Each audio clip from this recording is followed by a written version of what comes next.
L'origine du mot Christ. Christ, il faudrait le savoir, n'est pas du tout un nom, mais c'est plutôt une énergie renvoyant à un état de conscience. Christ, selon la définition, disons classique ou la définition voulue, signifierait oint. Mais lorsque nous remontons à l'origine même de ce mot semble être latin, Christus. Et nous savons que les latins, ou disons les romains, ont bénéficié des legs de la civilisation grecque et tous les mœurs qui vont avec.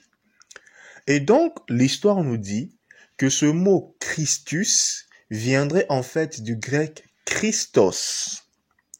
Christos, donc, qui signifie oint, comme nous le connaissons aujourd'hui, selon la définition voulue. Or, là, ce n'est que la partie visible de l'iceberg. Que nous dit donc le fond? Le fond nous dit que les Grecs ont eux-mêmes été civilisés par les anciens Égyptiens et de leur propre aveu.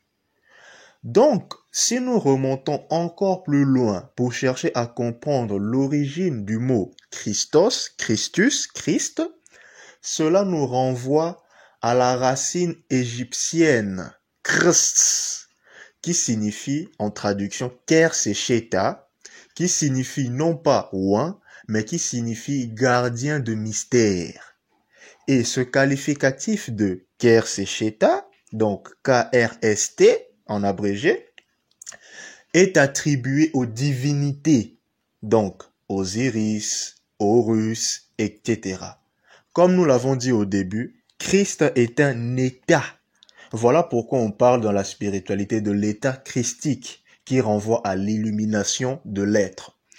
Et nous venons donc de le dire, Christ ou Christus ne vient pas du latin du grec, mais cela vient de l'égyptien pharaonique, car il ne faut pas l'oublier, ce sont les Africains qui ont les premiers théorisé les notions, en tout cas les plus pointues, concernant le divin.